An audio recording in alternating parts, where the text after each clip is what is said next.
औज़ुबिल्लाहिमिनश्शैतानिर्रजीम बिस्मिल्लाहिर्रहमानिर्रहीम। मैं दारुल रहमत ट्रस्ट की तमाम इंतज़ामिया को दिल की यथा गहराइयों से मुबारकबाद पेश करता हूँ। जिस तरह इन्होंने 2012 से लेके आज 2024 तक जिस अंदाज में मेहनत की है, क्योंकि मुझे याद है कि मैंने ये जगह खुद देखी हुई है और बिल्कुल ये एक ज़मीन थी और उसको आहिस्ता आहिस्ता करके इन्होंने इतनी खूबसूरत बिल्डिंग्स बना दी हैं। जैसे कि ये जिस शोबे में भी ये काम कर रहे हैं, तमाम शोबे माशाल्लाह इस वक्त काबिल तहसीन है। तो मैं इंतहाई दुआगो हूँ कि अल्लाह पाक इनको और कामयाबी और कामरानी अता फरमाए। मैं अपनी तंजीम की तरफ से वज़ात खुद भी इंशाल्लाह जिस तरह की भी काबिश हो सकेगी इनके साथ भरपूर तामन किया जाएगा और मैं उम्मीद करता हूँ जिस तरह भी ये हमें हमारे कहेंगे हम इनके साथ मिल के शाना बशाना काम करने के लिए तैयार हैं। अल्लाह पाक इनको कामयाबी और कामरानी अता फरमाए। मैं अकरम ज़की साहब से गुजारिश करूँगा जो चेयरमैन है पाकिस्तान ट्रांसपोर्ट एसोसिएशन के, कि वो तशरीफ लाएँ और अपने ख्यालात का इज़हार करें। औज़ुबिल्लाहिमिनश्शैतानिर्रजीम बिस्मिल्लाहिर्रहमानिर्रहीम।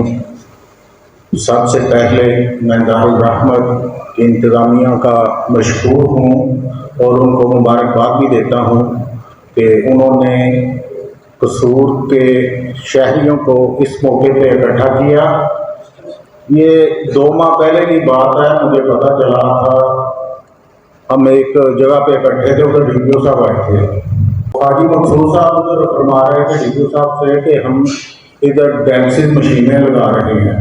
मुझे ना बड़ा अजीब सा लगा था कि दारुल रहमत, जब मैंने देखा ना 12 साल पहले मैं आया था इस जगह पे, आज मैं 12 साल के बाद आया हूँ दोबारा। माशाल्लाह उस वक्त का और आज के दिन का बहुत ज़मीन आसमान का फर्क है। तो DPO साहब से उन्होंने तफसील से बात की थी। DPO साहब कह रहे थे कि आप एक ऐसा हमें कमरा दें इधर जहाँ पे हम जो ये रोड पे लोग बेसहारा, अक्सर अब ये जैसे मेरे अड्डे के पास एवरी टाइम एक पागलपन की शक्ल में फिरते रहते हैं कि आप हमें एक ऐसा कमरा दें जहां से हम पूरे ज़िले से लोगों को उठा के इधर आपके पास लेके आए। उनकी तजवीज़ बहुत अच्छी थी, मुझे बहुत अच्छा लगा था। देखें वो भी हर किसी के बच्चे हैं, माँ बाप उनके, अगर हमारे बच्चे हों हमारी आंखों के सामने ऐसे घूमे हम कभी बर्दाश्त नहीं करेंगे।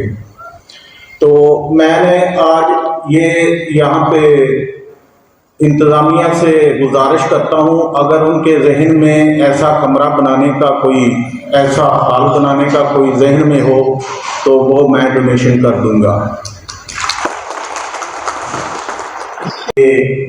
इस शहर में बेहतरी के काम हो, जहाँ भी बेहतरी का काम हो मुझे खुशी होती है।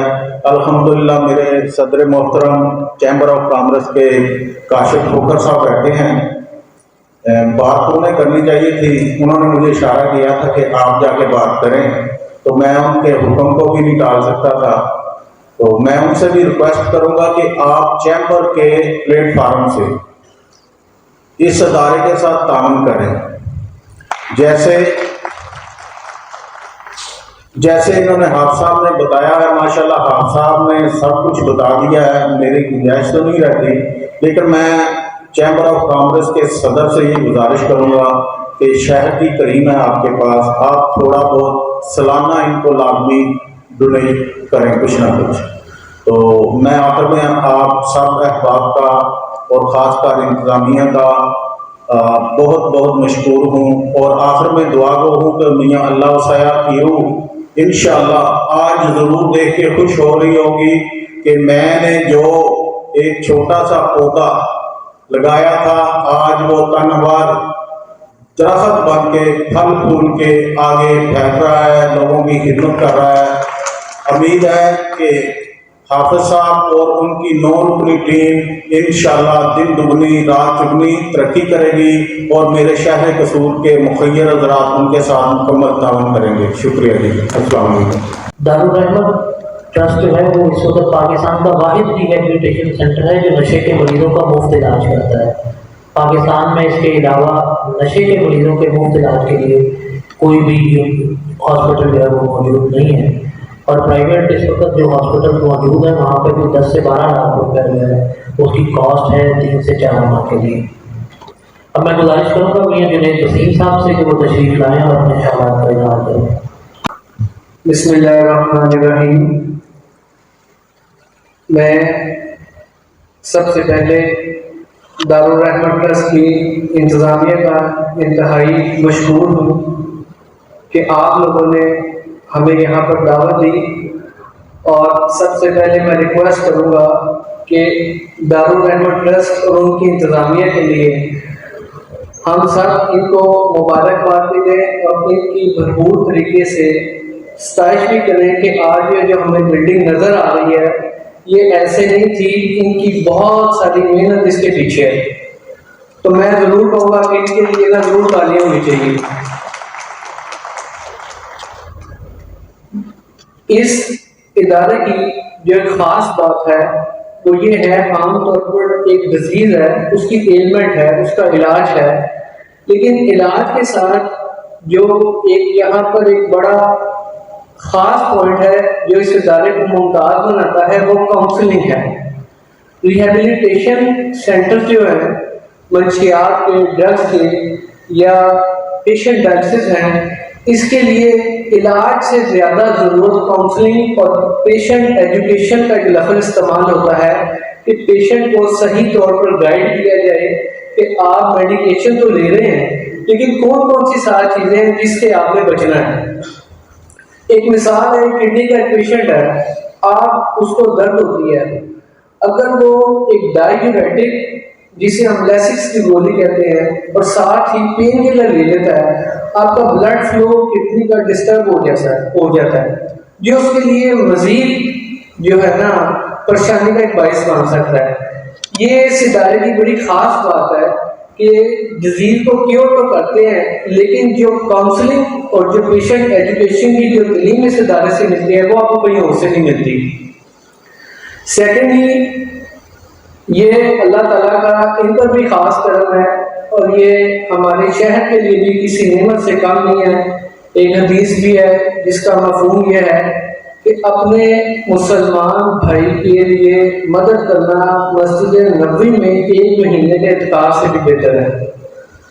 ये अल्लाह ताला की इन पर भी बड़ी खास करम नवाजी है और शहर पर भी बड़ी खास करम नवाजी है कि इन जैसे लोग यहाँ पर मौजूद हैं और जो लोग हैं जो डायलिसिस नहीं करवा सकते वो यहाँ पर मुफ्त अपना इलाज करवा रहे हैं। मैं आखिर में ये बात जरूर कहना चाहूँगा कि बतौर नुमाइंदा आपको हमारी कहीं भी ज़रूरत महसूस हो, हम 24/7 अवेलेबल हैं और मैं रिक्वेस्ट करूँगा शहर के तमाम लोगों से, irrespective of any ego, irrespective of any colour, caste, creed, हम इस इदारे को प्रमोट करें और इसके लिए दुआ करो। बहुत शुक्रिया, बड़ी मेहरबानी। अब लाहौर से आए हुए हमारे मेहमान, मैं नवीद इस्लाम साहब से गुजारिश करूँगा कि वो तशरीफ लाएँ और अपने ख्यालात का इजहार करें।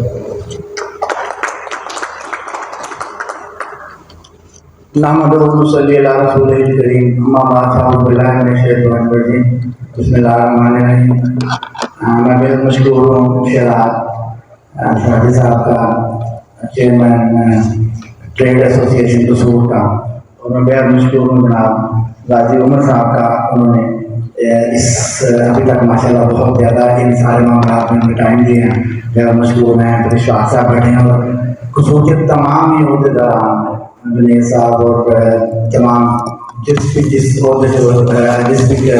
प्रोफेशनल रखते हैं, मैं बेहद मशहूर। तो ये थोड़ा सा दौर है, आपसे पीछे से थोड़ा सा जाना चाहूँगा, जिस तरह अभी शराब साहब ने जिक्र किया और आपके सामने किए हैं। तो ये मेरे यानी ख्यालों का ख्वाब था अल्लाह शेख साहब का, और उसका हैपन ये था कि उनका एक बच्चा जो है वो डिसेबल था, तो वो चीज़ उनको आगे इतना लेगी। मेरी जेबुलनिसा खातून में जो मेरी फोटो थी, तो उन्होंने वहाँ से इंस्पायर हो गया, अपनी जो प्रॉपर्टीज थी और अपना एक विजन था वो उसके लिए वक्त कर दिया कि किसी का बच्चा भी हो सकता है। तो इंस्पिरेशन को लेते हुए वो आगे चले मामला को लेकर।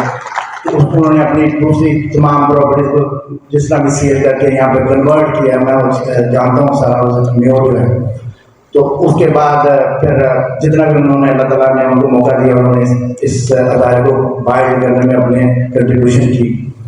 और उसके बाद आप देखें कि यहीं पे अल्लाह ताला ने उन्हें एक ऐसा बेटा दे दिया जिसको मैं नाम देता हूँ हाफिज आतिफ का, कि वो उनका ख्वाब था। उन्होंने उनसे एक ही बात सुनी है कि आतिफ तब ये कंट्रीब्यूट नहीं कर रहे थे अदारे में, आप आतिफ आएंगे तो ये चीज़ देखेंगे, वो चीज़ देखेंगे। फिर ये इस चीज़ को आज हम खड़े हैं तो आप आतिफ साहब की वजह से खड़े हैं।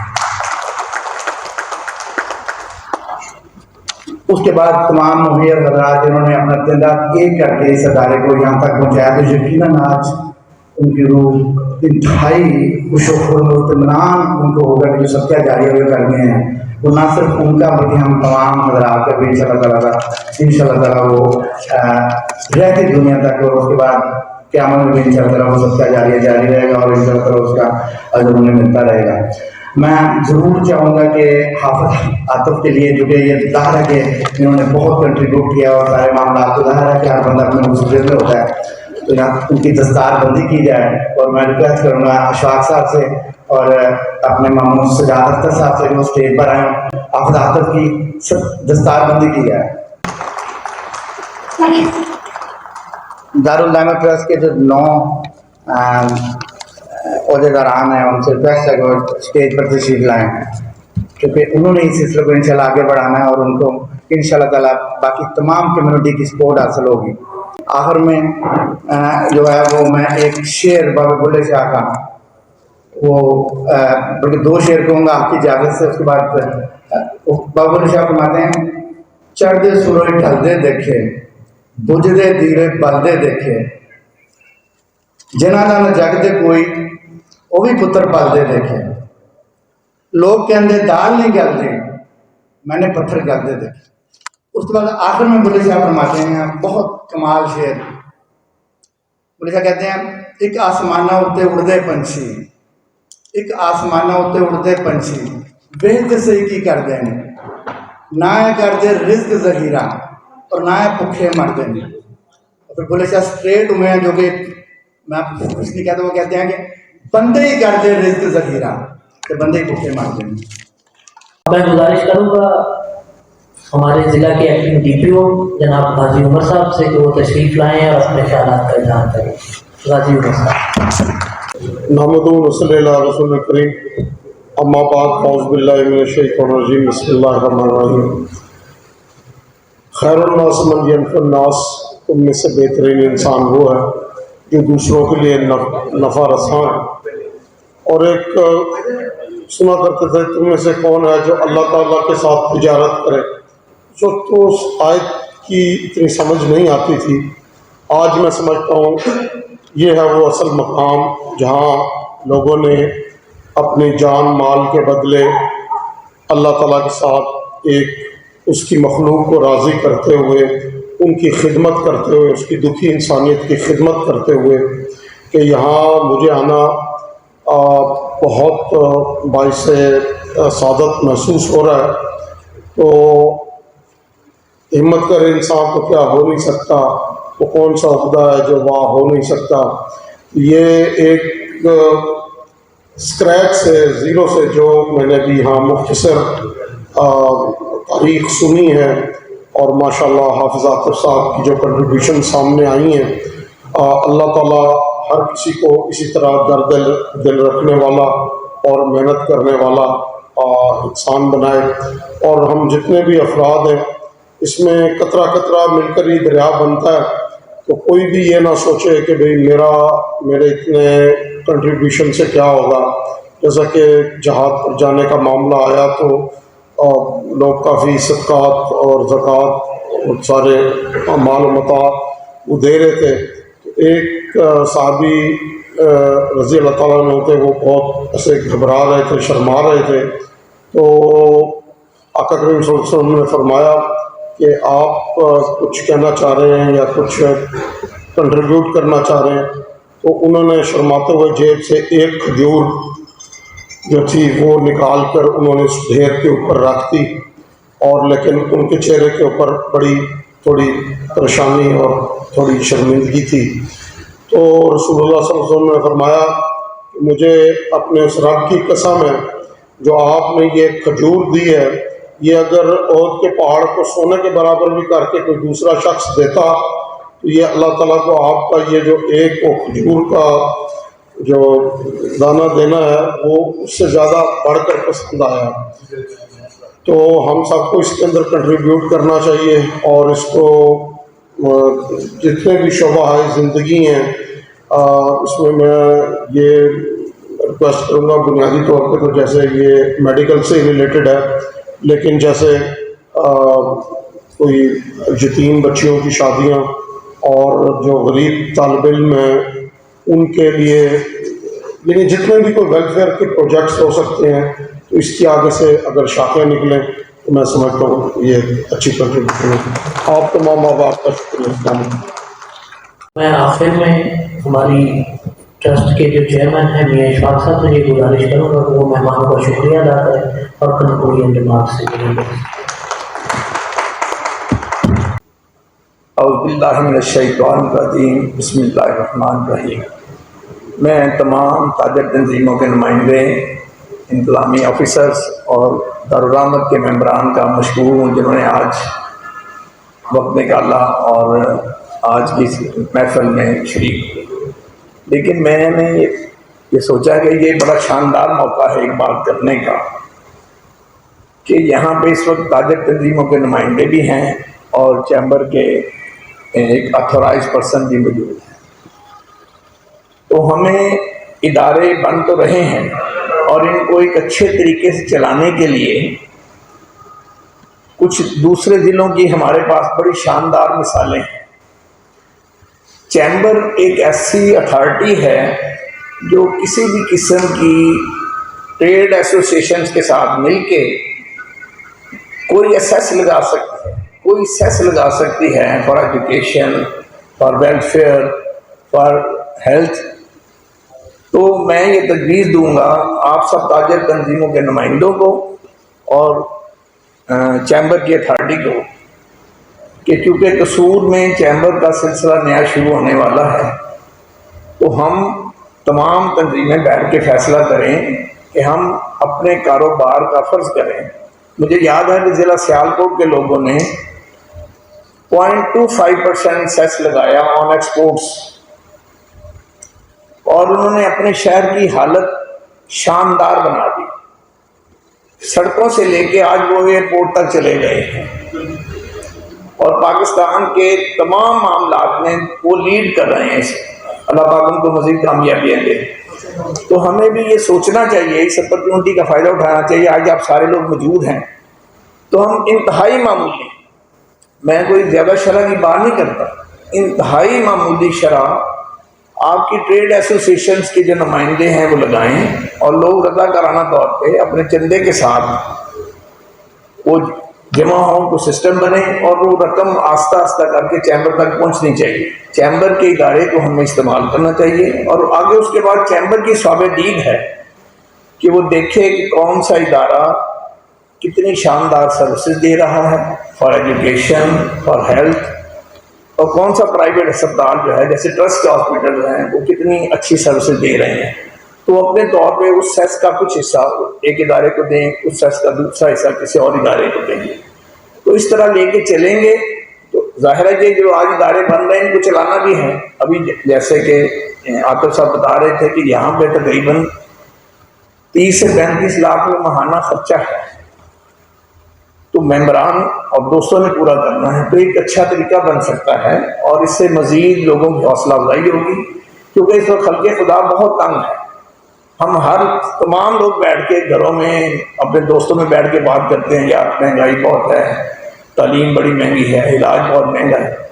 तो हमारे मेंबरान ने मसले पर डिबेट नहीं की, हल निकालने की कोशिश की है अपनी गिरा से, दोस्तों के दामन से, कि भी लोग अगर मुश्किल में हैं तो उनके लिए सहूलत मुहैया की जाए। वो सहूलत का हमने ये तरीका रखा है कि 500 रुपये चार्जेस रखे हैं हमारे इदारे ने फॉर वन टाइम डायलिसिस के। तो डायलिसिस जो है ये ना ख़त्म होने वाली बेसिकली इलाज है। जब तक अल्लाह पाक या कोई शानदार डॉक्टर कहेगा कि जी भाई अब आपको डायलिसिस की ज़रूरत नहीं है, लेकिन इसके बहुत कम चांसेस हैं जब तक वो ट्रांसप्लांट नहीं करा लेते। तो हमने जिन मरीज़ों को लेना है उनका रेगुलर और उनका ज़िंदगी भर डायलिसिस होने हैं। तो ये एक जिम्मेदारी का काम है जो हमारे इदारे ने लिया है और आप लोगों के तावन से इंशाल्लाह हम कामयाब होंगे। तो एक मुस्तकिल तरीक़ेकार इख्तियार करना चाहिए जिससे इदारों पे बोझ ना आए और हमारे कारोबारों में से हम इसी सोसाइटी से कमा रहे हैं, इसी सोसाइटी पे खर्च भी करना चाहिए। बिल्कुल मामूली सेस लगेगा, ये आप एसोसिएशन वाले बैठ के इस पर होमवर्क करेंगे तो मामूली सेस लगेगा और ये सारे निज़ाम को बेहतर बनाएगा। मैं आप लोगों का आने का बहुत मशहूर हूँ, बहुत शुक्रिया, बहुत शुक्रिया। बिस्मिल्लाहिर्रहमानिर्रहीम, नाज़रीन, मैं मौका मेज़बान ज़ुल्फ़िकार शवाहिद, आप देख रहे हैं गुलिस्तान न्यूज़ कसूर। मैं इस वक्त दारुल रहमत ट्रस्ट कसूर में मौजूद हूँ जहाँ पर डायलिसिस का आज ओपनिंग हुई। मैं समझता हूँ कि आजकल के नफ्सा नफसी महंगाई के दौर में भी कसूर में ऐसी ट्रस्ट मौजूद है जो दुखी आवाम की खिदमत के लिए कोशां है। दुखी इंसानी की खिदमत भी किसी इबादत से कम नहीं। तो दारुल रहमत ट्रस्ट एक ऐसा फलाई अदारा जो दुखी आवाम की खिदमत के लिए दिन रात कोशां है, जहाँ पर गुरबा मुस्तहिक लोगों का इलाज हो रहा है। तो आज डायलिसिस के वाले से आज ओपनिंग की गई। तो मैं समझता हूँ कि दारुल रहमत ट्रस्ट की पूरी टीम मुबारकबाद की मुस्तहिक है, अप्रीशिएट की मुस्तहिक है, जिन्होंने आजकल के नफ्सा नफसी और महंगाई के दौर में भी ऐसे फलाई कामों के लिए अपने आप को वक्फ किया हुआ है। और जिस तरह आज डायलिसिस का इफ्तिताह हुआ, ये कसूर के अवाम के लिए किसी निमत से कम नहीं। उम्मीद है कि नाज़रीन आपको मेरा ये प्रोग्राम ज़रूर पसंद आया होगा। इंशाल्लाह बशर्ते ज़िंदगी नेक्स्ट प्रोग्राम में हाजिर खिदमत होगा। मेरे चैनल को सब्सक्राइब और लाइक करना ना भूलिएगा। अपनी बहुत से दुआ में याद रखिएगा। अल्लाह हाफिज़।